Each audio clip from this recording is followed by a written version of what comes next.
this is so obviously I would think pretty much everybody's got to know who RFK Jr. is. Robert Kennedy Jr., son of president by the same name.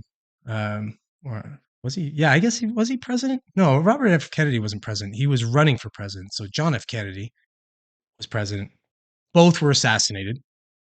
Uh, so RFK Jr.'s been making the rounds. He's actually you'd think with some of his seemingly political leanings or even his opinions on different things like vaccines and all this kind of stuff that he would seem like he'd be running for the Republican Party, but he's not. He's actually running as a Democrat.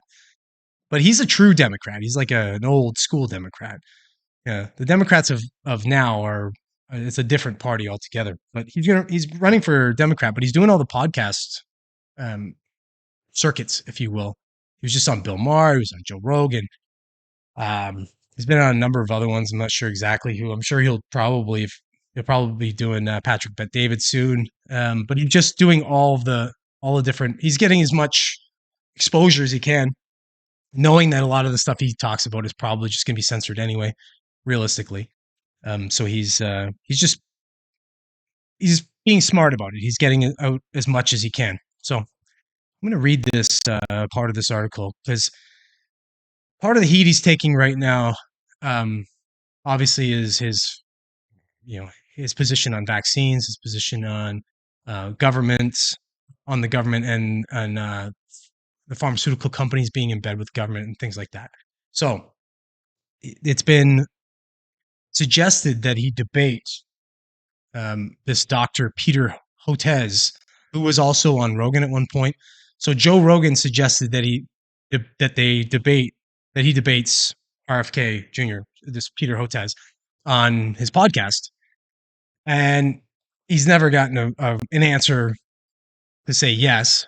But there's other people jumping in on this. He offered 100,000 to the charity of Hotez's choice, and a bunch of people have jumped into that. And I think at this point it's about 2.6 million people have offered, or like $0.6 million now of like donations that people are offering to get him to debate RFK Jr. on Joe Rogan's podcast.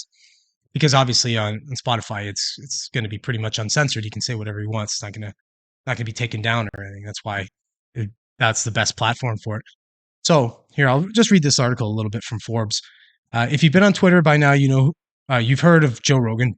Duh.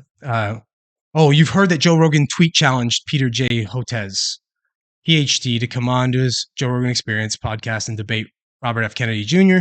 Soon after Rogan tweet issued his challenge, billionaires Elon Musk and Bill Ackman tweet chimed their support of Rogan's tweet proposal. Shut up with this tweet chimed and tweet proposal. Writing Forbes. Musk tweeted. How do you read this? This despite the fact that Hotez, a world-renowned infectious diseases expert, I'm like, okay, I love it. Let's see if they're just as fair the other way. When they're talking about RFK Jr., that is. The founding dean of the National School of Tropical Medicine and a professor at the Baylor College of Medicine has regularly spoken about COVID-19 and vaccines across many different public venues. All of this brouhaha, or perhaps, oh God, you're doing it again, tweet haha, does raise an important question. Would such a debate moderated by Rogan be fair? Of course it would. God, Forbes. Ugh. Anyways, okay. Would it even be worthwhile, or will it simply further anti-science misinformation? So, this is what pisses me off. When did debate further misinformation?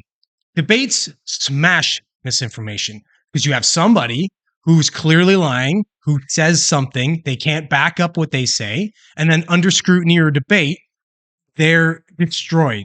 So smart people can watch that and say, yeah, clearly that person's lying. You can tell by their body language, you can tell by how they answer, you can tell about the fact that they have very little facts to back up what they're saying. So how wouldn't it be worthwhile?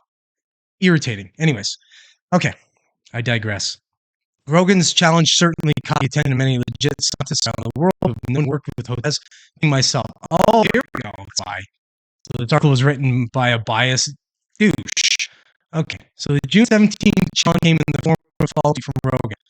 Either you want, or if you claim what RFK Jr. is saying misinformation, I'm for 100,000 to achieve your choice.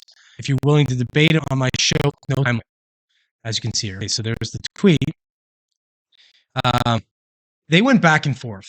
There was tweets back and forth. I'll not get into it, but basically, he wouldn't answer, and then Rogan was pushing him to say, like, "Will you debate?"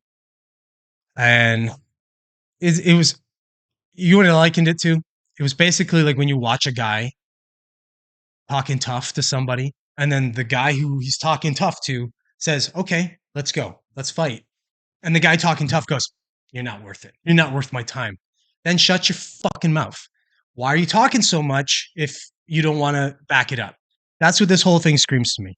It's, I don't think he's ever going to debate him, because honestly, at this point, after watching RFK Jr., I think he would just be like going into it's it would be going into a bad fight for him. I don't think he's going to do all that well. So I think um, anybody who would give him good advice would tell him, don't, just maybe don't bother debating him. Just leave it alone. Then you can have that. You can take that position of that you're tough, without actually having to fight.